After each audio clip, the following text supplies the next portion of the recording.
नमस्कार, कुरुक्षेत्र में आपका स्वागत है। मैं हूं आपके साथ शांतनु त्रिपाठी और कुरुक्षेत्र में आज बात करेंगे ट्विन टावर का ध्वस्तीकरण कल जिस तरह से होने वाला है, उसके बाद से वहां पर रहने वाले तमाम लोगों के आसपास जो रहने वाले लोग हैं उन तमाम लोगों की चिंताएं लगातार बढ़ी हुई हैं। वजह यह है कि ध्वस्तीकरण के बाद क्या होगा, आखिर ये तमाम सवाल जो है वो लोगों के जहन में उठ रहे हैं कि आखिर ध्वस्तीकरण के बाद क्या होगा। क्या ध्वस्तीकरण से आसपास जो लोग रह रहे हैं उनके मकानों पर कोई असर पड़ने वाला है? क्या ध्वस्तीकरण के बाद उनके जो तमाम धूल का गुबार उठने वाला है, जो तमाम विस्फोटक वहां पर लगा हुआ है, उसके बाद जो प्रदूषण फैलने वाला है उससे क्या होगा? इस तरह की तमाम जो आशंकाएं हैं वो लोगों के मन में लगातार बनी हुई हैं। और इस वजह से भी, हालांकि देखिए कई लोग ऐसे भी हैं जो ट्विन टावर को कहा जाए कि जो ध्वस्तीकरण होगा उसको लेकर रोमांचित भी है, लेकिन समस्याएं लोगों के लिए बनी हुई हैं, क्योंकि जाहिर है ये जब ध्वस्तीकरण होगा इस ट्विन टावर का तो उसके बाद लोगों के लिए मुश्किलें बढ़ने वाली हैं। हालांकि लोग जो है वहां से कई लोग जो है वो उनको पलायन करवाया जा रहा है, यानी कि उनको सुरक्षित स्थानों पर पहुंचाया जा रहा है, लेकिन कई लोग ऐसे हैं जो वहां से अपने रिश्तेदारों के यहाँ जा रहे हैं या फिर वहां से किसी होटल में शिफ्ट हो रहे हैं। या कई लोग तो ऐसे भी हैं, गांव के लोग ऐसे भी हैं जिनको कि राम भरोसे छोड़ दिया गया, भगवान के भरोसे छोड़ दिया गया।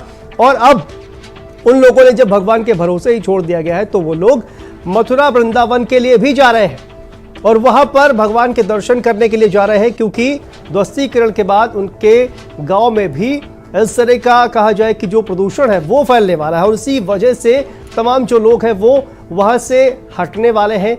और सबसे बड़ी एक लोगों की चिंता परिवारों की ये भी है कि आखिर इस ध्वस्तीकरण के बाद जब उनको मौका मिलेगा वापस आने का तो फिर घर के हालात किस तरह के होंगे, किस तरह से सफाई करनी पड़ेगी, क्या ध्वस्तीकरण की वजह से उनके घर के जो कांच वगैरह है वो तो नहीं टूट जाएंगे। ये तमाम तरह के जो कहा जाए कि आशंकाएं हैं, जो डर है वो लोगों के जहन में लगातार बने हुए हैं। तो इन्हीं सब बातों पर चर्चा करेंगे। तमाम मेहमान हमारे साथ जो है वो जुड़ेंगे, उनसे बातचीत करेंगे। तो देखिए ये बहुत बड़ा टावर, कहा जाए कि लगभग हिंदुस्तान में इस तरह का सबसे बड़ा जो टावर है वो गिराया जा रहा है, यानी कि इतनी बड़ी इमारत जो है वो आज तक नहीं गिराई गई है। और इस वजह से जो प्रैक्टिकली ये कहा जाए कि एक्सपीरियंस नहीं, हालांकि इससे पहले भी कई लंबी लंबी इमारतों को ध्वस्त किया जा चुका है और एडिफिस जो कंपनी है उसके पास भी काफ़ी ज़्यादा अनुभव है जो तमाम इमारतें हैं उनको गिराने का। लेकिन इतनी बड़ी इमारत को गिराना अपने आप में एक निश्चित तौर पर चुनौती है और उस चुनौती से भी निपटना जो है वो प्रशासन के लिए, अथॉरिटी के लिए काफ़ी मुश्किलों वाला काम है। तो इसको लेकर जो है वो तैयारी की जा रही है। तैयारी किस तरह से की जा रही है? तैयारी जो है वो स्मॉग गन का इस्तेमाल किया जा रहा है। पानी की बौछार जो है उसको कहा जाए कि किया जाएगा ताकि जो धूल वहां पर उड़ने वाली है, धूल के जो पार्टिकल्स है वो वहां पर उड़ने वाले हैं, उसको ज़मीन पर बैठाया जा सके।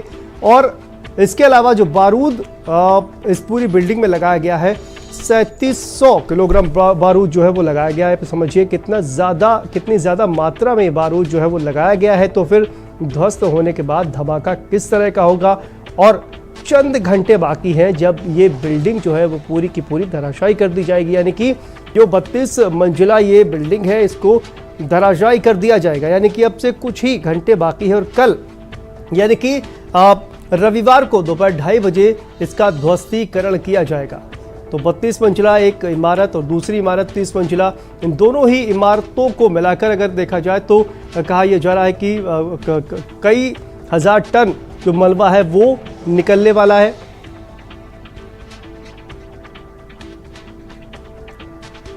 तो देखिए ये निश्चित तौर पर एक बहुत बड़ी चुनौती है प्रशासन के लिए भी, अथॉरिटी के लिए भी। और सबसे बड़ी बात, सबसे अहम बात जो है वो ये है कि जो लोग आसपास वहां पर हैं उनके लिए सबसे ज़्यादा एक डर जो है वो बना हुआ है, क्योंकि इसके बाद हालात जो है वो निश्चित तौर पर काफ़ी ज़्यादा चैलेंजिंग होने वाले हैं वहां पर जो लोग रह रहे हैं उनको। एसपी सिंह जी हमारे साथ हैं, सबसे पहले उन्हीं का रुख करते हैं, स्थानीय निवासी हैं। एसपी सिंह जी, किस तरह का डर जो है वो आप लोगों के मन में है, क्योंकि ये जो बिल्डिंग जब गिरेगी तो निश्चित तौर पर मलबा जो है वो भी गिरेगा और उसके बाद काफ़ी तरह का जो धूल का गुबार है या फिर विस्फोटक वहाँ पर लगाया जाएगा, इसको लेकर भी किस तरह के आपके मन में आशंकाएं जो है वो बनी हुई हैं? एसपी सिंह जी। देखिए, इसमें आशंकाएं बहुत सारी हैं और आशंकाएं एज ए मतलब यहाँ पे एज रेजिडेंट पास में रहने से सबसे बड़ी आशंका तो ये है कि जो आसपास की बिल्डिंग जो कि सिर्फ मात्र 9 मीटर का ही उसमें डिफरेंस है बिल्डिंग में, उस बिल्डिंग में कितना वो सेफ रहेगी, कैसे रहेगी, कितना उसमें वाइब्रेशंस होगा, क्या होगा, इसको देखने वाली बात है। बाकी जो है बहुत सारे लोग जो है क्योंकि 70% जो है जा चुके हैं, लेकिन सबसे बड़ा जो आशंका ये है कि जो इसके ध्वस्त होने के बाद जो मलबा निकलेगा, जो डस्ट होगा, जो एयर पोल्यूशन होगा, वो सबसे बड़ा खतरा है। जो हमारे सीनियर सिटीजन्स जो हैं, जो है ऐसे जो जिनको किसी को अस्थमा की प्रॉब्लम है, किसी को कुछ है, वो लोग काफ़ी इससे इफेक्टेड होंगे। जबकि अथॉरिटी ने, प्रशासन ने काफ़ी इंतजाम किए हैं, लेकिन वो इंतजाम अगर सबसे सक्सेसफुल हो जाए तो हमारी तो ईश्वर से यही प्रार्थना है कि ये सारी चीज़ें कायदे से निपट जाए। लेकिन ये है कि ये देखने वाली आशंका तो है ही है सबके दिलों में। जी ठीक है।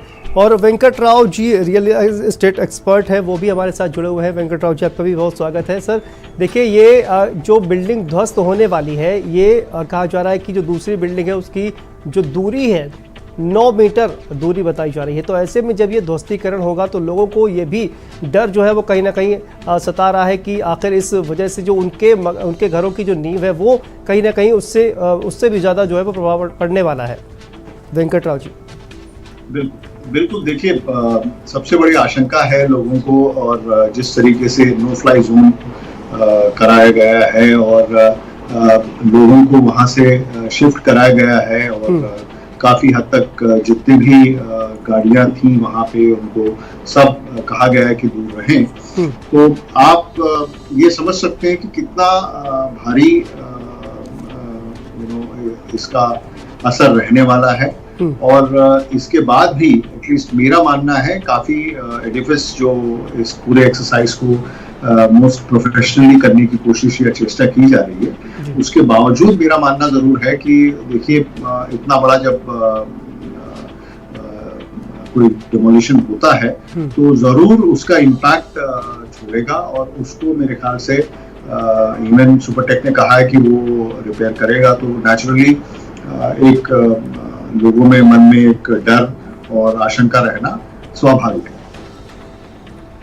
बिल्कुल। और एसपी सिंह जी, देखिए, तमाम कहा जाए कि जो तैयारियां हैं स्थानीय लोग वो कर रहे हैं, आप लोगों ने किस तरह की तैयारियां की हुई हैं वहां से, चूंकि हटा दिया जाएगा वहां पर जो तमाम लोग हैं, और इसको लेकर किस तरह की आप लोगों ने अपने स्तर पर तैयारियां की हैं? क्योंकि देखिए, प्रशासन तो लगातार जो है अपनी तरफ से कोशिश कर रहा है, तैयारियां भी की गई हैं, तमाम तरह की जो व्यवस्थाएं हैं वो बनाई जा रही हैं, लेकिन आप लोगों ने अपने स्तर पर किस तरह की तैयारियां की हैं? घर से जो सामान जिस तरह से पैक करके वहां पर जो लोग हैं वो निकले हुए हैं, आप लोगों ने अपने स्तर पर किस तरह की तैयारियां की हुई हैं?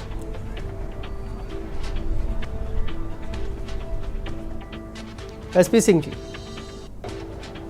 RWA के जो लोग हैं उन्होंने जो गाइड किया है, कि जो गाइडलाइंस बताई हैं कि आप अपने घरों में जो है सारी खिड़की दरवाजे बंद रखें, क्योंकि डस्ट एक फ्लो बहुत तेज होगा, उसमें डस्ट पार्टिकल्स भी जो होंगे काफी होंगे, जो लोगों को डायरेक्ट जो है नुकसान पहुंचा सकते हैं। मास्क लगा के रखना है, उसमें ये भी है कि वेट वाले मास्क भी लगाएं, ताकि जो गीला जितना भी हो डस्ट उसमें न जा सके, जो है चिपक जाए। और बाकी जो है घरों में जैसे कुछ ऐसे हैं जहाँ पे कुछ शीशे का कोई इस तरीके के विंडो है या कोई चीज है, वहाँ से थोड़ी सी दूरी बना के रखनी है, वहाँ पे नहीं जाना है, या कहीं भी कोई वाइब्रेशन हो, कोई चीज हो, कोई घर के अंदर कोई बड़ी पेंटिंग हो, वहाँ नीचे नहीं रहना है। इस तरीके से बहुत सारे जो गाइडलाइंस बताई गई हैं उसको हम लोगों को वही फॉलो कर रहे हैं, और बाकी तो सब ईश्वर के हाथ में है, उसमें हम लोग उसी के ऊपर बिलीव कर रहे हैं कि सारी चीजें ठीक होंगी। और सबसे बड़ी आशंका एसपी सिंह जी, जब तक ये ध्वस्तीकरण की कार्रवाई होगी, और तब तक आप लोग कहाँ रहने वाले हैं सर?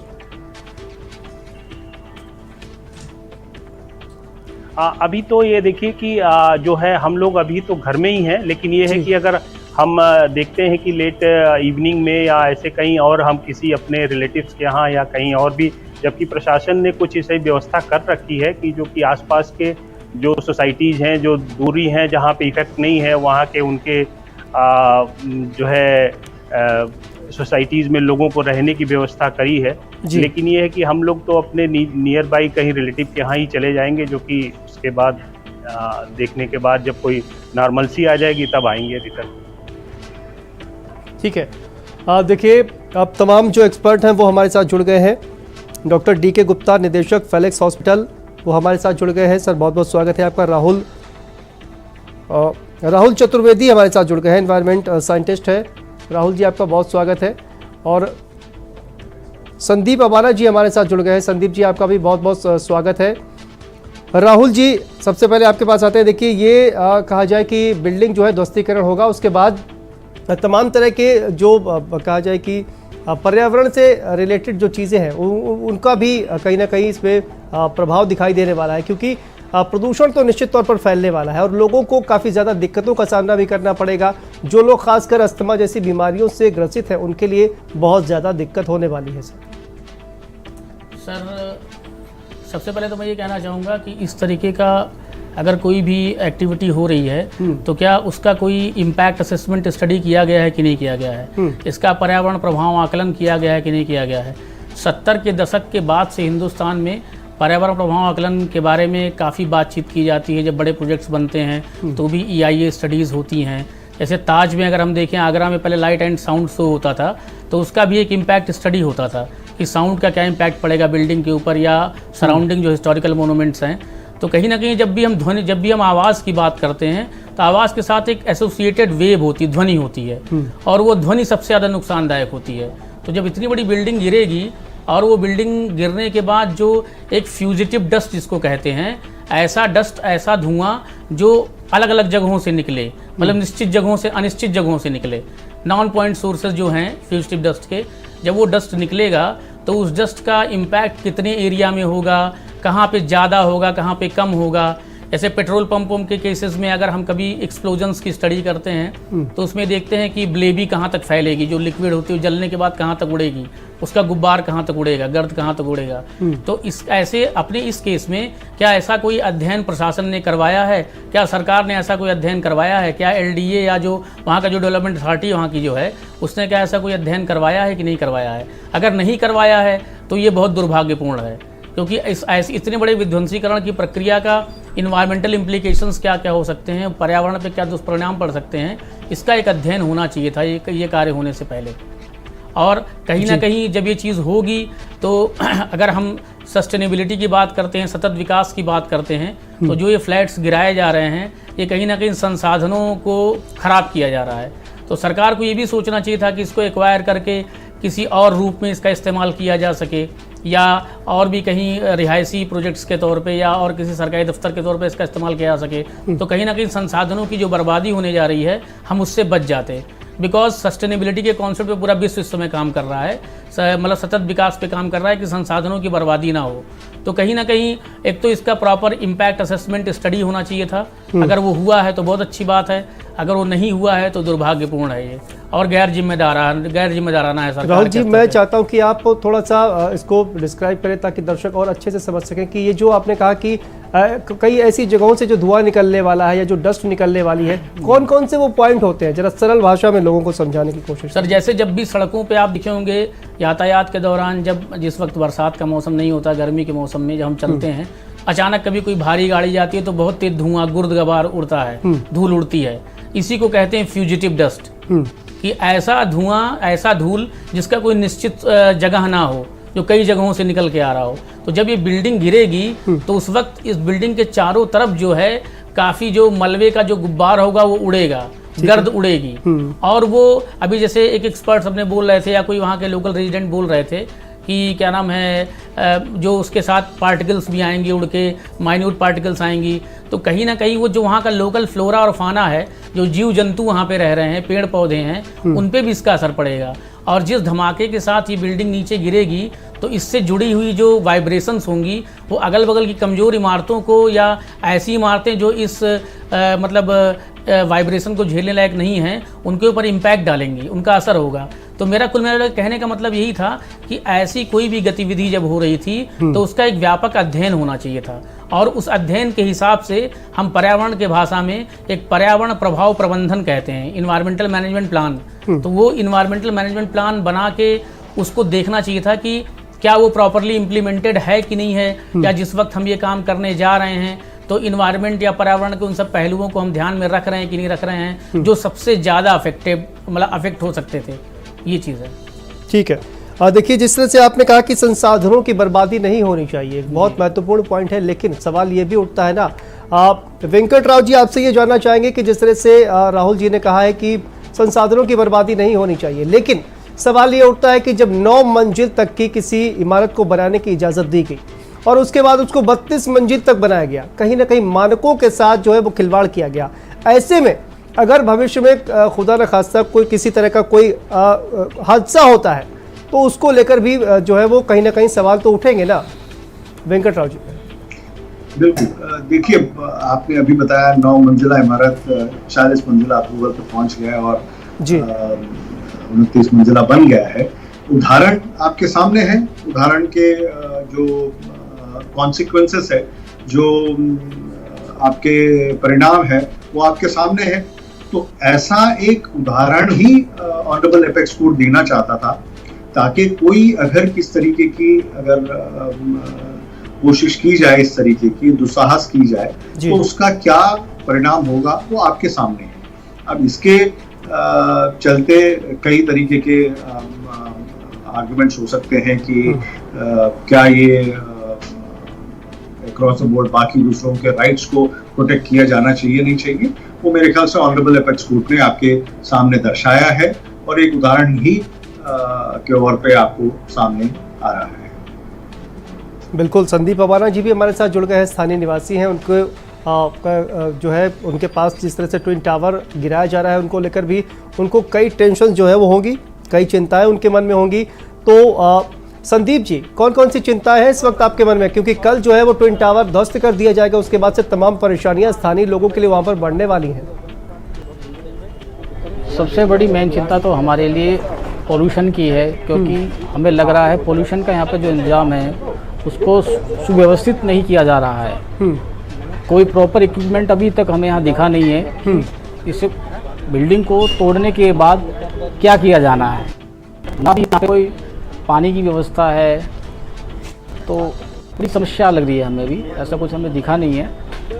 बाकी हम भगवान से प्रार्थना करें कि सब कुछ अच्छे से हो जाए। संदीप जी, कहा जा रहा है कि वहाँ पर स्मॉग गन जो है वो लगाई गई है, उनका जो कहा जाए कि ट्रायल जो है वो चल रहा है। तो ध्वस्तीकरण के बाद जो धूल का गुबार उठेगा उसको ज़मीन पर बैठाने के लिए पानी का छिड़काव भी किया जाएगा। जी हाँ, मुझे अभी मैं आया था तो कुछ लोग मुझे बता भी रहे थे कि गन्स आने वाली हैं, अभी पर आई नहीं है।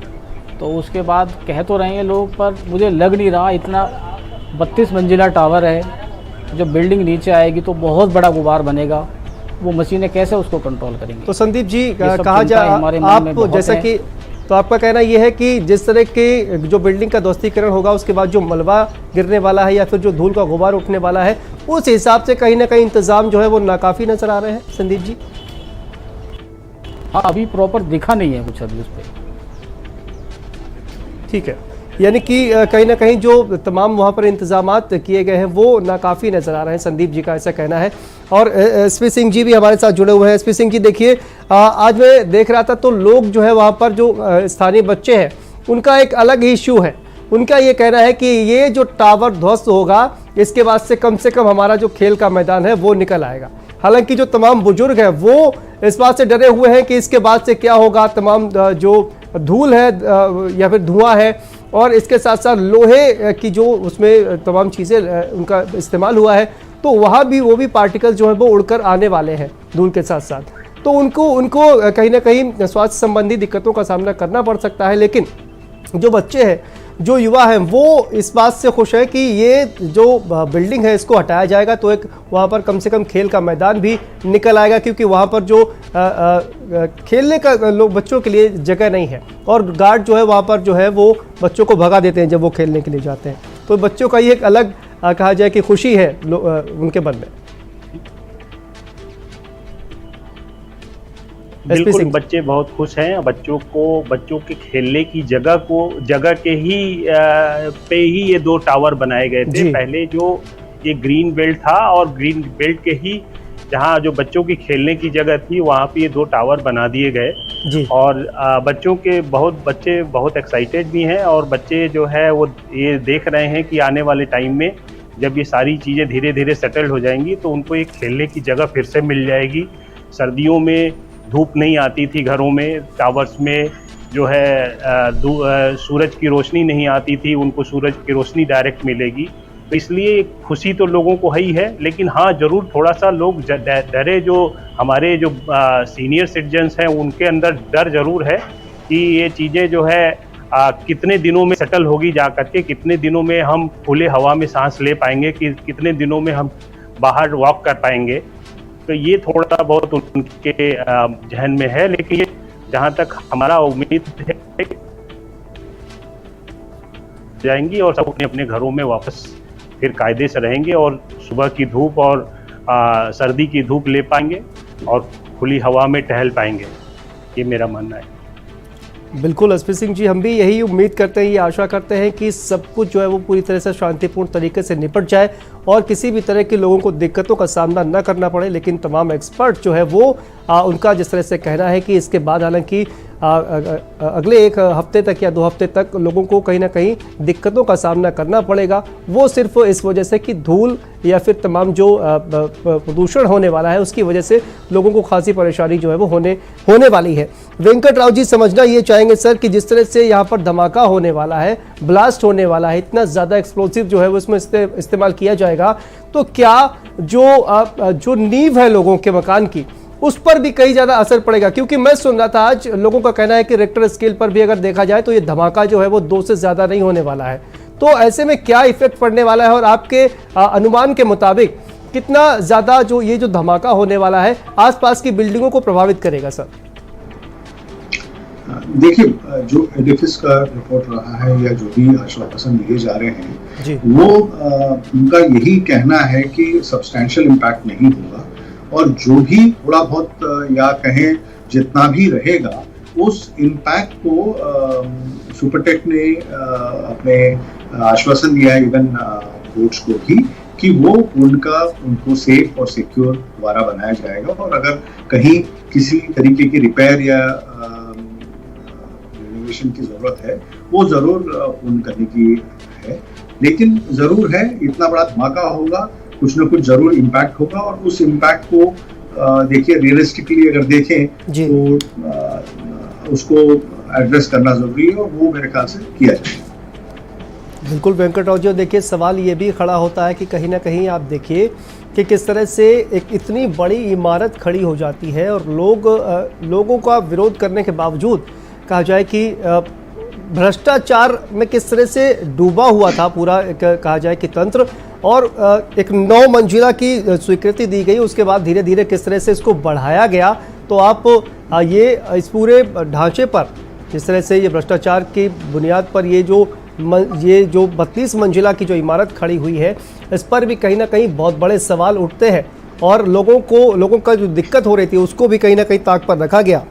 वेंकट राव जी, ये बिल्कुल ठीक बात है आपकी और इसको चलते अपने राज्य सरकार ने और अपेक्स कोर्ट के डायरेक्शंस पे एक पूरा सिट बिठाया गया और ऑफिशियल्स जो भी इसके रिस्पॉन्सिबल रहे, इवन चाहे अथॉरिटी के हों चाहे बिल्डर के हों, सभी पे एक कार्रवाई करने की बात की गई है। तो डेफिनेटली देखिए इसका जो भी कारण रहे हों, जिस तरीके से भी हुआ है उनका एक अकाउंटेबिलिटी फिक्स हुआ है और ये एक उदाहरण बनेगा बाकी सभी बिल्डर्स के लिए भी और ऑफिशियल्स के लिए भी और इवन ग्राहकों के लिए, सभी के लिए कि इस तरीके के किसी भी तरीके का मेरा मानना है इरेगुलरिटी में वो ना जुड़े और उसमें नुकसान ही होना है, ये मेरे ख्याल से सामने आ रहा है।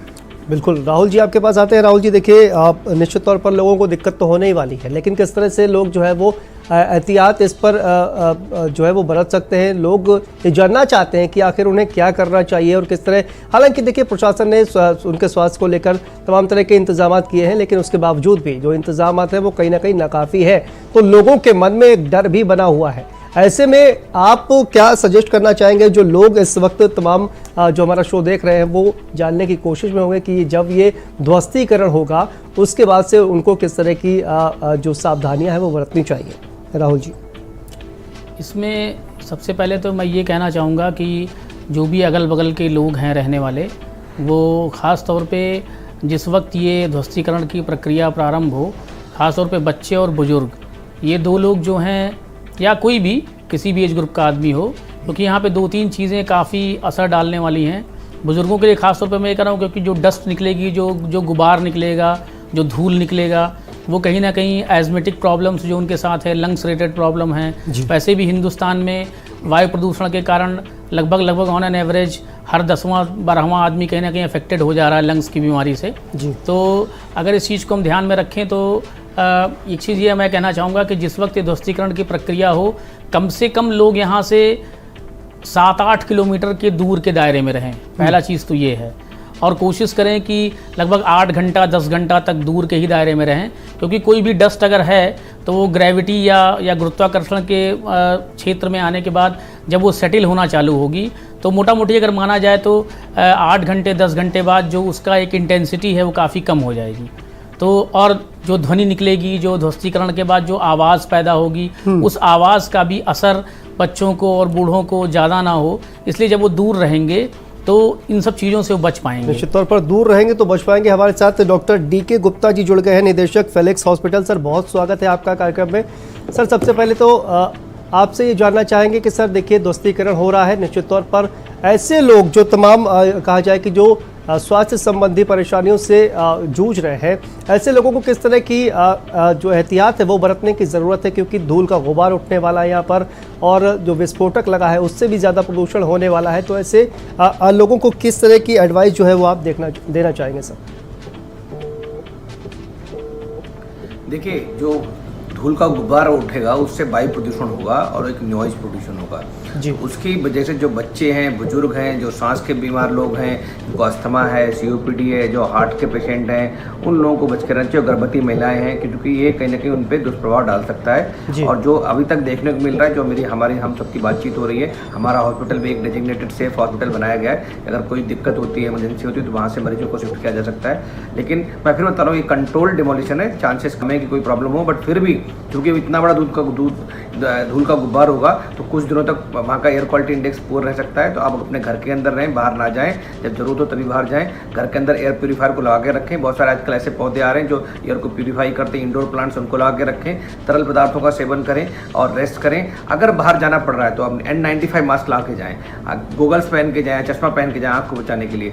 स्किन पे मॉइस्चराइजर या सनस्क्रीन ला के जाएँ, क्योंकि हमें पता है कि अगर कोई डस्ट जो भी आएगी वो डस्ट आपकी स्किन को अफेक्ट कर सकती है, जिसमें इचिंग है, रैसेस है, दाने हैं, खुजली कर सकती है, आंखों में जलन कर सकती है, रेडनेस है, कंजक्टिवाइटिस कर सकती है, बॉटलिंग ऑफ आइज हो सकता है, नेजल कंजेशन हो सकता है, थ्रोट में जलन हो सकती है, थ्रोट में इचिंग हो सकती है, गले में खांसी हो सकती है, और खासकर जो अस्थमा के पेशेंट है उसको सांस की प्रॉब्लम हो सकती है, चेस्ट पेन हो सकता है, ब्रीदिंग डिफिकल्टीज हो सकती है, हार्ट पेशेंट का ब्लड प्रेशर बढ़ सकता है। और एक और मैं सलाह देना चाहूँगा, जो आसपास में सोसाइटी के लोग रह रहे हैं, बहुत सारे एक्साइटेड लोग हैं जो इस प्रक्रिया को देखना चाहेंगे, लाइव देखना चाहेंगे, कृपया मैं उन लोगों से अनुरोध करूंगा, कृपया छत पे जड़े होकर या खुले में जाके इसको बिल्कुल ना देखें, बिकॉज ब्लास्ट होगा तो उसमें हो सकता है एक आध पत्थर का कण आसपास कहीं इधर चला जाए और किसी के लग सकता है, उससे दुष्प्रभाव या ट्रॉमा हो सकता है। तो कृपया करके इसको एक्साइटमेंट ना बनाएं। ये एक ऐसी प्रक्रिया है जो कंट्रोल डिमोलिशन है, और शायद एक कुछ सबक सिस्टम को ठीक करने के लिए, तो इसको जितना अवॉइड कर सकें डायरेक्ट देखने से, डायरेक्ट लाइव देखने, और खास करके ऐसे लोग जो इमोशनली कनेक्टेड हैं, जिनके फ्लैट्स हैं, उनको तो मुझे लगता है देखना भी नहीं चाहिए। कहीं ना कहीं उनको भी इरिटेशन होगा, एंजाइटी होगी सब चीज़ को देख के।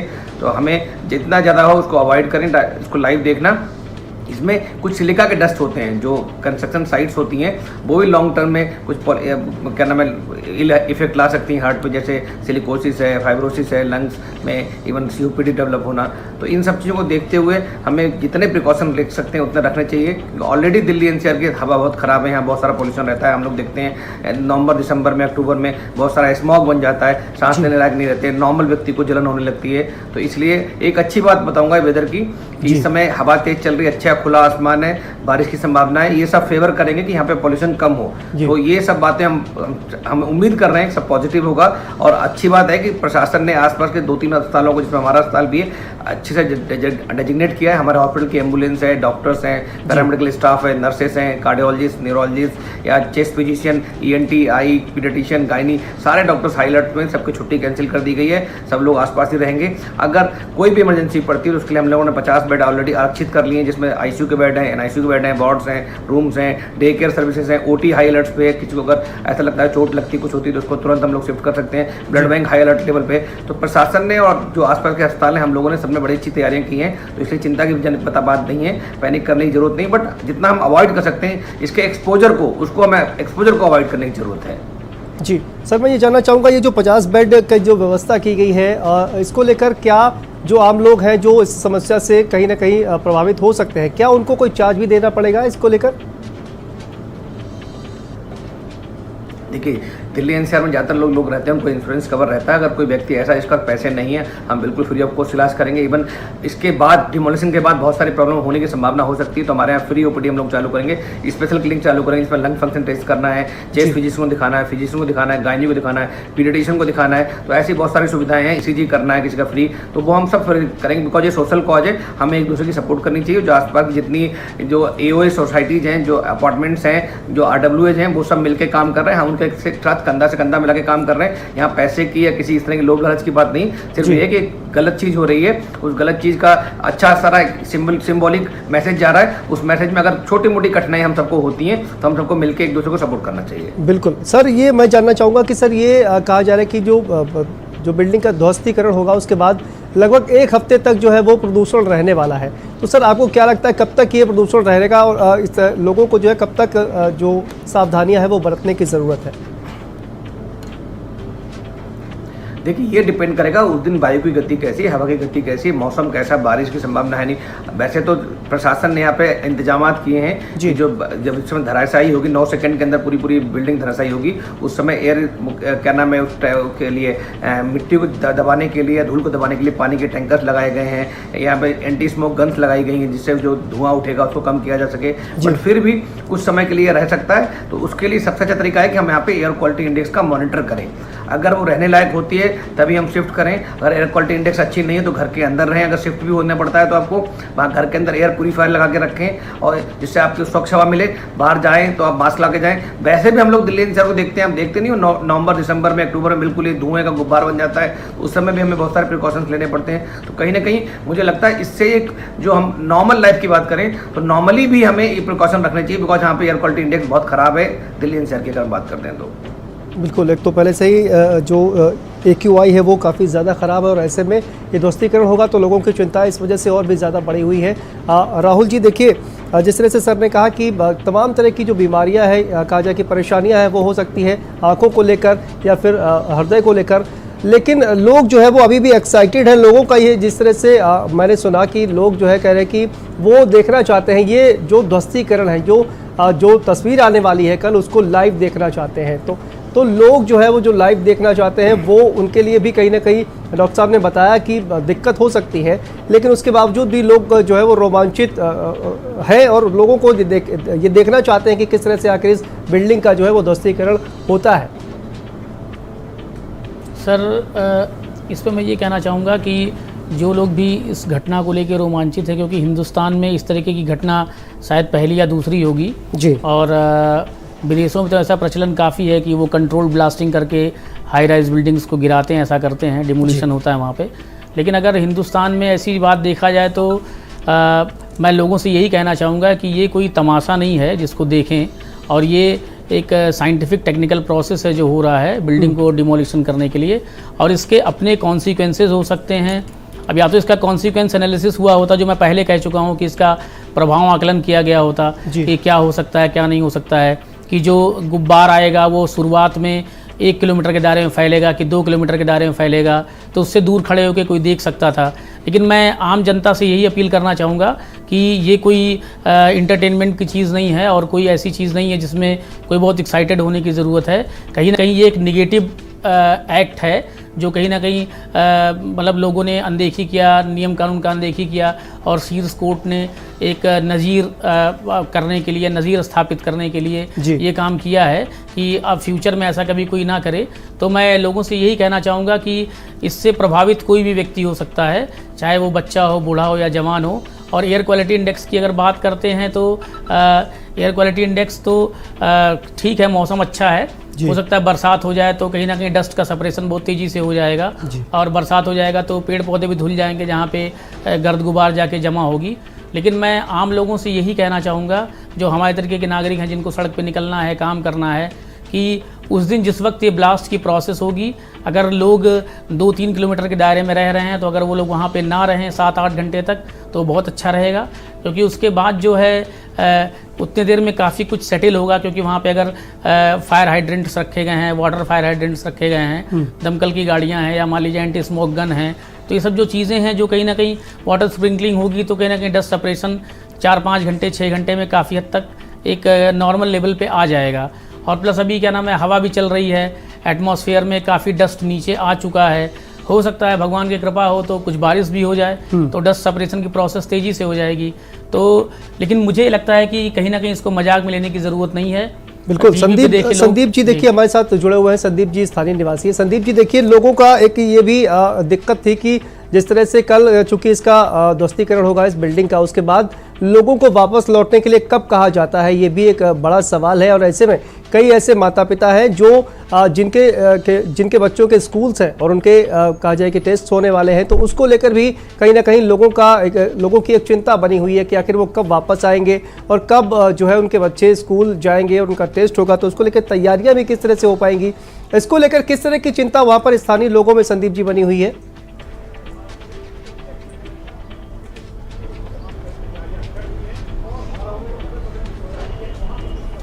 संदीप जी क्या आपको आवाज आ रही है? हाँ जी। जी अभी लोगों को ऐसा बताया गया है कि शाम को ईएम आपको 5 बजे के बाद सूचना देंगे कि आपको भी आना है या नहीं आना। पर मुझे जो लग रहा है कि ये असंभव है। मुझे लग रहा है 2 से 3 दिन इस सबको सेटल करने में लग जाएगा, क्योंकि डस्ट पॉल्यूशन इतना होगा, मलबा कंक्रीट इतना हो जाएगा, उसको सफ़ा करने में बड़ी सोसाइटी है, 2 से 3 दिन लग जाएगा।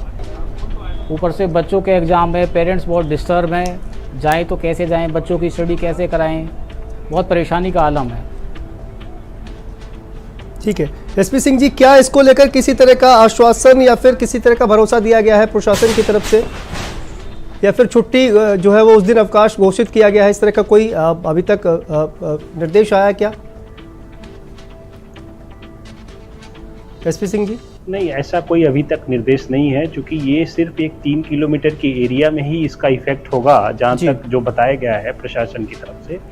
तो इसलिए जो है अवकाश तो कोई नहीं घोषित किया गया अभी तक। लेकिन हाँ, ये जरूर है कि इस 3 किलोमीटर के एरिया के रेंज में जो लोग हैं, जो चूँकि बड़ा डेंस यहाँ पे एक रेजिडेंट्स रहते हैं और बड़ा पॉपुलेशन है, तो इसलिए इन 3 किलोमीटर के एरियाज में जितने भी लोग रह रहे हैं उनके लिए थोड़ी कुछ दिनों के लिए समस्या जरूर है, क्योंकि डस्ट की लेयर्स इतनी मोटी जम जाएगी, जैसा कि आशंका जताई जा रही है कि उस डस्ट को जो है एक दिन में साफ नहीं किया जा सकता है जी। इसलिए जिसकी वजह से काफ़ी परेशानियां हो सकती हैं, खास तौर से सीनियर सिटीजन्स को, बच्चों को, और जो इस तरीके के लोग हैं जो जिनकी इम्यूनिटी लेवल थोड़ी वीक है, ऐसे लोगों को परेशानियां हो सकती हैं।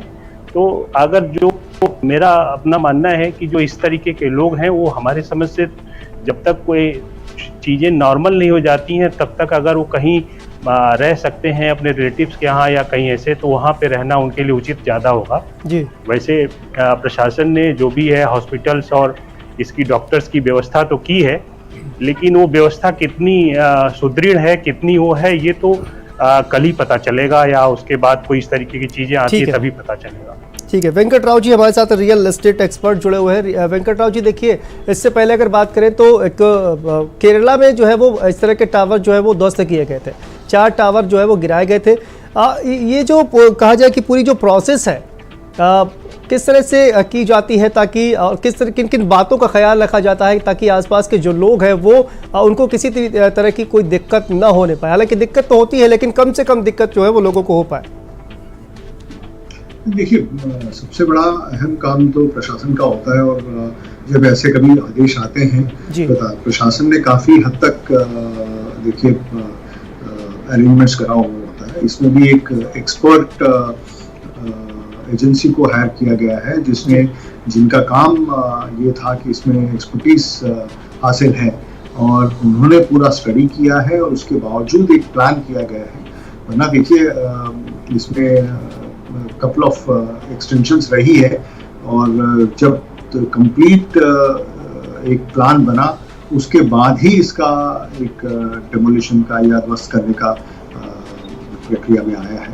तो नेचुरली जितना भी जो गाइडलाइंस हैं, जो वहाँ के रेसिडेंट्स के लिए, जो उनके प्रोटेक्शन के लिए जो भी गाइडलाइंस दिए गए हैं, उनका अनुपालन करना चाहिए उन लोगों को। बिल्कुल, देखिए कई बार वेंकटराव जी, ये जो ध्वस्तीकरण की जो कार्रवाई है जो उसको जो है बढ़ाया गया आगे इसी वजह से, क्योंकि तैयारियां पूरी नहीं थी।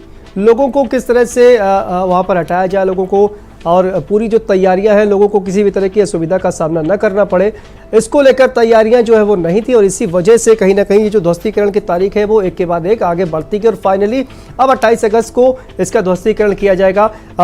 डॉक्टर साहब, आपसे ये जानना चाहेंगे कि देखिए इससे पहले जैसा कि मैं पढ़ रहा था तो मैंने देखा कि केरल में भी जब इस तरह का जब ध्वस्तीकरण हुआ था तो वहाँ पर लोगों को काफ़ी दिनों तक जो है वो दिक्कतों का सामना करना पड़ा था।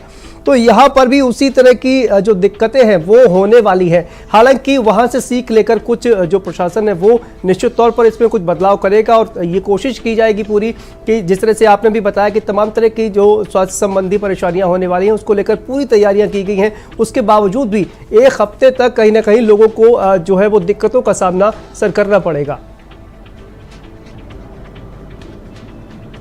नहीं, आप बिल्कुल सही कह रहे हैं। ये डिपेंड करेगा कि उसमें वातावरण में प्रदूषण कितने लेवल का है, किस तरह का बढ़ा हुआ है, क्या एयर क्वालिटी इंडेक्स है, कितने लोगों को वो इफेक्ट कर रहा है, और वहाँ के जो आसपास के लोग रह रहे हैं वो कितना प्रिकॉशन ले रहे हैं। तो अगर इन सब बातों को अब अभी से हम नहीं कह सकते, बट हाँ डेफिनेटली प्रिकॉशंस हमें लेने चाहिए, बिकॉज कल के बाद ही पता लगेगा कि वो धूल का जो गुब्बार है वो कई घंटों में गायब हो जाता है, कई हफ्ते लगते हैं, कई दिन लगते हैं। लेकिन हाँ, प्रिकॉशन लेनी चाहिए, बिकॉज कुछ ना कुछ असर तो उसका रहेगा वातावरण में, जिसकी वजह से आपको कोल्ड है, कफ है, एलर्जिक राइनाइटिस है, आंखों में दिक्कत है, स्किन में प्रॉब्लम्स है, छाती में दिक्कत है, गले में दिक्कत है, हार्ट प्रॉब्लम पेशेंट को दिक्कत हो सकती है, छोटे बच्चों को दिक्कत हो सकती है। खासकर हम जब देखते हैं कि बहुत सारे बच्चे अपन देखोगे जो उत्तराखंड में रहते हैं या केरला में रहते हैं, और जब दिल्ली आते हैं तो वहाँ बिल्कुल ठीक होते हैं, जब जैसे ही यहाँ आते हैं उनको नेबुलाइजर और स्टीम दिलाना है, ब्रोंकाइटिस का अटैक हो जाना है, मौसम बदलता है, दिक्कतें होने लगती हैं। तो बच्चों की जिसकी इम्यूनिटी कम है, बुजुर्गों को जिसकी इम्यूनिटी कम है, जिनको कोमोर्बिड कंडीशन है, जैसे जिनको COPD है, अस्थमा है, हार्ट पेशेंट हैं, डायबिटिक पेशेंट्स हैं, कैंसर पेशेंट हैं, HIV हैं, इम्यूनो कम्प्रोमाइज्ड हैं, या स्टेरॉइड ले रहे हैं बहुत लंबा समय से, या जो बेड रिडन पेशेंट्स हैं, उन सबको हमें लगता है एहतियात बरतने की जरूरत है, और वो नॉर्मली भी हमें बरतनी चाहिए, बिकॉज हम जानते हैं यहाँ का पोल्यूशन लेवल ऑलरेडी हाई है, इसकी वजह से और बढ़ सकता है। तो बढ़ना कितना है ये भी नहीं बताना मुश्किल है, लेकिन हमें प्रिकॉशंस इज बेटर देन, हम सब कहते हैं prevention is better than cure. तो अगर हम प्रिवेंशन पे ध्यान देंगे कि बाहर ना निकलें, एक्सरसाइज जाके बाहर ना करें, व्यायाम बाहर ना करें, आउटडोर एक्टिविटीज कम रहें, इंडोर रहें। इंडोर में अंदर मैंने बताया कि बहुत सारे पेड़ पौधे लगा सकते हैं, प्लांट लगा सकते हैं, आप पानी का तरल पदार्थों का ज़्यादा सेवन करें, बेड रेस्ट करें, और साथ में एयर प्यूरीफायर्स का यूज़ करें, खिड़की दरवाजे बंद रखें, जो आसपास आपके जो आउटडोर यूनिट है AC की उनको कवर करके रखें, डायरेक्टली इस जो पूरा जो डिमोलिशन होगा लाइव उसको देखने से बचें। तो ये सब चीज़ों का अगर हम ध्यान रखेंगे डेफिनेटली। अगर एक चीज़ और बताऊंगा कि अगर कोई व्यक्ति इस एरिया में रह रहा है जी, और डिमोलिशन के बाद उसे कुछ इस तरह के सिम्टम्स आ रहे हैं, तो उसे डॉक्टर के पास तुरंत जाना चाहिए। जैसे उसको ब्रीदिंग डिफिकल्टी हो रही है, मतलब सांस लेने में तकलीफ हो रही है। नंबर 2, अगर उसको चेस्ट पेन है, छाती में दर्द हो रहा है। नंबर 3, घबराहट है, चक्कर आ रहे हैं, पसीना आ रहा है। या नंबर 5, इसको चलने में सांस फूल रहा है। नंबर 7, कोई सीवियर हेडेक का माइग्रेन हो रहा है, ठीक, या उसका जो पल्स सेचुरेशन है वो आपका 92 और 93 से कम हो रहा है, बिकॉज अब कोई ब्रीदिंग डिफिकल्टी या कोई और प्रॉब्लम, अनयूजुअल प्रॉब्लम हो रही है, तो उससे अगर ऐसे सिम्टम्स आ रहे हैं तो अपने आप को तुरंत आपको नियर बाई जो भी सेफ हॉस्पिटल हैं उनमें जाके दिखाना चाहिए। एक और चीज बताऊंगा, जो भी डॉक्टर, जो भी पेशेंट ऐसे हैं जिनको हार्ट की बीमारी है, डायबिटीज है, अस्थमा है, COPD है या कैंसर है, तो वो अपनी सारी दवाइयाँ रूटीन लेवल से लेते रहें, अपने पैरामीटर्स को चेक करते रहें, चाहे उसमें ब्लड शुगर चेक करना हो या आपको SpO2 चेक करना हो या कोई दूसरे टेस्ट कराने हो, रेगुलरली चेक कराते रहें। अगर कोई भी पैरामीटर डिफरेंट होता है या आपको कोई नए सिम्टम्स आ रहे हैं, नए लक्षण आ रहे हैं, तो अपने जो रेगुलर डॉक्टर उसको संपर्क करें, अपनी जांच कराएं। अगर कोई दवाई की डोज मॉडिफाई करनी है या दवाई नई स्टार्ट करनी है तो आपका डॉक्टर डिसाइड करके उसको तुरंत स्टार्ट कर सकता है। तो इन सब चीज़ों का अगर हम ध्यान रखेंगे तो हमें लगता है कि कोई बड़ी परेशानी नहीं आने वाली है।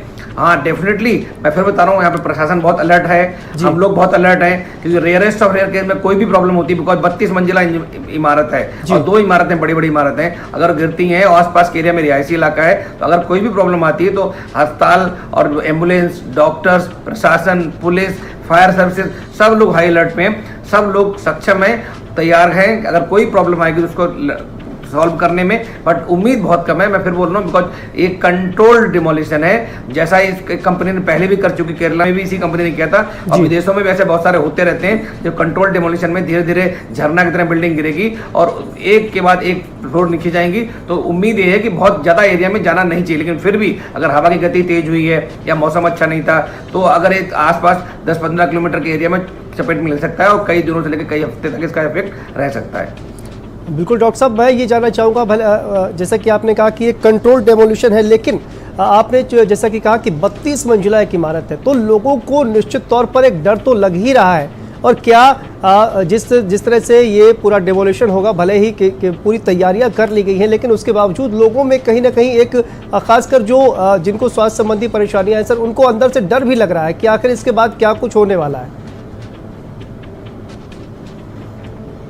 नहीं, बिल्कुल ठीक करें, जिनको स्वास्थ्य समस्या से वो प्रॉब्लम है, जैसे मैंने बताया ना कि कोई हार्ट पेशेंट है, अस्थमा है, COPD है, ब्रेन डिसऑर्डर का, मेंटल डिसऑर्डर का, गर्भवती महिलाएं हैं, छोटे बच्चे हैं, खास करके नवजात शिशु हैं, 1 महीने या 1 साल से कम के बच्चे हैं, ये सब लोग, इनकी कुछ तो इम्यूनिटी कम होती है, दूसरा कोमॉर्बिड कंडीशन की वजह से इनका जो रिस्पॉन्स है वो बहुत बेहतर नहीं होते हैं। इनका जो कोई भी ट्रिगर फैक्टर हो, कोई भी हाई रिस्क फैक्टर हो, चाहे वो पॉल्यूशन हो, स्ट्रेस हो या टेंशन हो, तो उसकी वजह से इनके पैरामीटर्स चेंज हो सकते हैं, ब्लड प्रेशर बढ़ सकता है, सांस में तकलीफ आ सकती है। तो ऐसे लोगों को बिल्कुल ध्यान रखना चाहिए कि घर में रहें, रिलैक्स रहें, योगा करें, मेडिटेशन करें, कोई चिंता वाली बात नहीं है। हाँ, अगर कोई प्रॉब्लम आती है, जैसे कोई नया लक्षण आता है, नया कोई सिम्टम आता है, नया आपको लगता है सांस में कोई तकलीफ हो रही है, ब्रीदिंग डिफिकल्टी हो रही है, चेस्ट पेन हो रहा है, शुगर चेंज हो रही बढ़ रही है, या स्ट्रेस लेवल बढ़ रहा है, एंजाइटी बढ़ रही है, या आपको नए कोई अनयूजुअल सिम्टम्स आ रहे हैं, तो तुरंत ही, मैंने कहा था हमारे जैसे बहुत सारे अस्पताल हैं जहाँ जा सकते हैं, और हम लोगों ने तो फ्री OPD चालू करी है। चाहे आप कार्डियक पेशेंट है तो आप फ्री आके दिखा सकते हैं, हार्ट पेशेंट है, गायनी के पेशेंट को फ्री दिखा सकते हैं, बच्चों को बुला के फ्री दिखा सकते हैं, इसका न्यूरोलॉजिस्ट को दिखाना हो, स्किन को दिखाना हो, आई को दिखाना हो, ENT को दिखाना हो, कुछ दिनों के लिए हम लोग बिल्कुल फ्री OPD करेंगे। जितने आसपास के लोग रह रहे हैं उनको अगर कोई भी अनयूजुअल सिम्टम्स आ रहे हैं वो आए, फ्री में दिखाएं, इलाज कराएं। बट डेफिनेटली मैं फिर बता रहा हूँ, आपको इलाज करने की जरूरत ही नहीं है अगर आप प्रिकॉशंस को अच्छे से फॉलो कर रहे हो। Prevention is better than cure. मैं फिर बोल रहा हूँ, इलाज करने की जरूरत नहीं पड़ती है अगर आपने, जो हम लोगों ने एडवाइजरी जारी करी है, जो प्रशासन ने एडवाइजरी जारी करी है, उस एडवाइजरी पे फोकस करें। घर के बाहर ना निकलें जब तक जरूरत ना हो, रूम घर में जब भी शिफ्ट हो वहाँ पे एयर क्वालिटी इंडेक्स अच्छी हो जाए, घर के दरवाजे खिड़कियाँ सब बंद रखें। इसके अतिरिक्त अगर आपका आउटडोर AC वगैरह तो उसको कवर करके रखें। धूल अगर वगैरह मिट्टी अगर घर में आ गई तो उसकी अच्छी से डस्टिंग करा दें। इसके अलावा एयर प्यूरीफायर यूज करें, पानी खूब पिए, रेस्ट करें, तरल पदार्थों का सेवन करें, एंटीऑक्सीडेंट लें, अपनी दवाइयों को कंटिन्यू करें। अगर बाहर जाना पड़ता है तो नॉर्मल मास्क ना यूज करें, N95 मास्क करें। N95 मास्क आपको पॉल्यूशन से तो बचाएगा, साथ में कोविड से बचाएगा। इसके अलावा और बहुत सारे जो ड्रॉपलेट इन्फेक्शन होते हैं, जिसमें इन्फ्लुएंजा है, अपर रेस्पिरेटरी ट्रैक्ट इन्फेक्शन, खांसी है, जुकाम है, उन सबसे, TB है, इन सबसे भी बचाता है। तो कहीं ना कहीं हमें जैसे ये कुछ बेहतर करने की वो दे रहा है तरीका कि हर प्रॉब्लम के नीचे एक अपॉर्चुनिटी होती है। बिल्कुल, मुझे लगता है डॉक्टर साहब आपने सारे जो भी एहतियात लोगों को बरतनी चाहिए, जी मुझे लगता है डॉक्टर साहब आपने जितनी भी एहतियात लोगों को बरतनी चाहिए वो सारी बता दी है। लेकिन उसके बावजूद कुछ लोग ऐसे होते हैं जो कि जिनको की बहुत ज़्यादा मेजर प्रॉब्लम नहीं होती है, हल्की फुल्की ही दिक्कत होती है, तो वो खुद से ही डॉक्टर बनने लगते हैं अपने आप ही। ऐसे लोगों को क्या कहना चाहेंगे सर आप? देखिए, मैं फिर बता रहा हूँ कि हम लोग सबको, जैसे इंडिया में ओवर द काउंटर बहुत सारी मेडिसिन मिल जाती हैं। और आजकल तो ऑनलाइन मेडिसिन चालू हो गई, आप कुछ भी ऑर्डर करो, आप मिल जाएगा। प्रिस्क्रिप्शन सही है गलत है नहीं दिखा जाता है। तो सेल्फ मेडिकेशन हमेशा हार्मफुल हो सकता है। इवन कोई भी दवाई लेते हैं आजकल, आपके जो गवर्नमेंट ऑफ इंडिया है उसने टेली मेडिसिन को ऑथोराइज कर दिया है। कोविड के दौरान वो ऑथोराइज्ड है। अगर आप अस्पताल नहीं जा सकते, अगर आप कहीं किसी डॉक्टर के पास नहीं जा सकते, तो आपका जो नोन डॉक्टर है, जो आपका रिलेशन में डॉक्टर हैं या हॉस्पिटल में डॉक्टर हैं, उनसे ऑनलाइन कंसल्टेशन कर सकते हैं, टेली कंसल्टेशन कर सकते हैं, वीडियो कंसल्टेशन कर सकते हैं। अपनी जो व्यथा है, जो सिम्टम्स है, उसको डिस्कस कर सकते हैं और डॉक्टर आपको एडवाइस कर देगा। अगर जरूरत होगी तो कोई ब्लड टेस्ट करने, तो आजकल सारे हॉस्पिटल जो है घर पे जाके, जैसे हम ही लोग हैं घर पे जाके ब्लड टेस्ट ले लेते हैं, सैंपल कलेक्शन हो जाता है, डिलीवरी आपका घर से हो जाती है, home sample collection, medicine delivery सब घर से हो जाती है, रिपोर्ट्स घर पहुंच जाती हैं। अब आपको हॉस्पिटल जब ही आना पड़ेगा जब कोई बड़ा कोई सीरियस इवेंट है, जब कोई सीरियस इवेंट है या कोई आपको बड़ी जांच करानी है, कोई बड़ा प्रोसीजर कराना है, तभी अस्पताल आने की जरूरत है। अदरवाइज अस्पताल आने की भी जरूरत नहीं, आप घर बैठ के अपना इलाज करें। जी बिल्कुल, मुझे लगता है कि आपने वो सारे कंसर्न जो लोगों के थे वो उन सभी का वो बहुत अच्छे से आपने समझा दिया है। राहुल जी, मैं आपसे जानना चाहता हूं कि देखिए अब चूंकि प्रदूषण जो है वो बढ़ने वाला है कुछ दिनों के लिए, इसमें कोई दो राय नहीं है। ये अच्छी बात होगी कि अगर इस दौरान बारिश हो जाती है तो फिर कहीं ना कहीं प्रदूषण का जो स्तर है वो कम हो जाएगा, लेकिन प्रदूषण जो है वो निश्चित तौर पर बढ़ने वाला है अगले कुछ दिनों तक, और उसको लेकर जो है वो सबसे ज़्यादा जो फोकस करने की ज़रूरत है प्रशासन को वो यही है कि आखिर कैसे जो प्रदूषण है उसको कम से कम किया जा सके। सर देखिए, मैं इस पर ये कहना चाहूँगा कि कभी भी जो धूल होती है वो सीधा रास्ता अख्तियार नहीं करती कहीं जाने के लिए। डस्ट हमेशा एक कर्व पाथ पे ट्रेवल करती है। तो जिस वक्त ये टावर्स गिरेंगे और जब धूल का गुब्बार उठेगा तो एक कर्व पाथ पे इस तरीके से वो जाएगा, ठीक है। तो जो अगल बगल की बिल्डिंग्स हैं, अगल बगल के जो पेड़ पौधे हैं, वो कहीं ना कहीं डस्ट ब्रेकर के तौर पे काम करेंगे कि धूल ज़्यादा दूर तक ना जा पाए। इसके लिए भी वो एक तरीके से कहीं ना कहीं मफलिंग का इफेक्ट करेंगे, रोकेंगे उसको।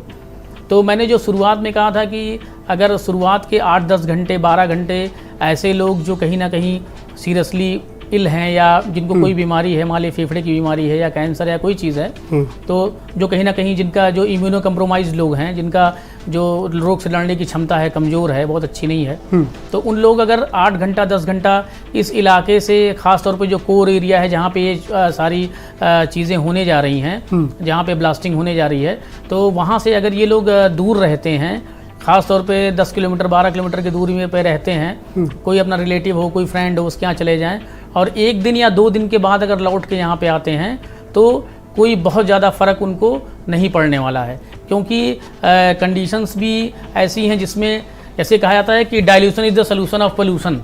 एक कॉन्सेप्ट है, कई बार कहा जाता है कि चीज़ों को डाइल्यूट कर दो तो पोल्यूशन या कंटेमिनेशन कम हो जाएगा। हम लोग बीइंग एन एनवायरमेंटलिस्ट या एनवायरमेंट इंजीनियर ये बात को नहीं मानते। हम लोग मानते हैं कि हाँ, चीज़ों को सोल्यूशन दिया जाए तभी वो सही होगा। लेकिन कहीं ना कहीं एक लेमैन्स लैंग्वेज में ये कहा जा सकता है कि चीज़ें धीरे धीरे अपने आप डाइल्यूट हो जाती हैं, पोल्यूटेंट्स जो डाइल्यूट हो जाते हैं। तो एटमॉस्फेयर में अपनी सेल्फ क्लियरिफाइंग मैकेनिज्म है। पर्यावरण जो अपने आप को खुद ही साफ़ कर लेता है, जैसे नदियाँ साफ़ कर लेती हैं, जल अपने आप को साफ़ कर लेता है।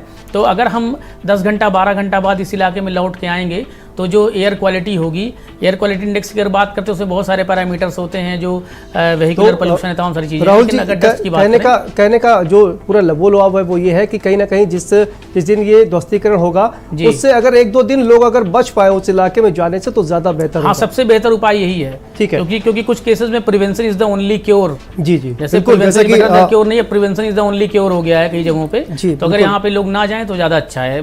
डॉक्टर डीके गुप्ता जी ने भी यही कहा कि prevention is better than cure. तो आप लोग बचाव रखिए, जो है वो बचाव कीजिए ताकि आपको इलाज की जरूरत ना पड़े। बहुत बहुत शुक्रिया सर आपका, doctor DK Gupta ji, Venkat Rao ji, SP Singh ji, Rahul ji और संदीप अवारा जी, आप सभी का बहुत बहुत शुक्रिया इस चर्चा में शामिल होने के लिए। तो देखिए, जिस तरह की सावधानियां लोगों को अपनानी चाहिए वो उम्मीद है कि आप सभी लोग अपनाएंगे, जिस तरह की डॉक्टर साहब ने बताया। और कोशिश ये करनी चाहिए कि ये जो लाइव जो देखने की लोगों की जो ललक है उससे बचना चाहिए। इस कार्यक्रम को देखने के लिए आप सभी का बहुत बहुत शुक्रिया।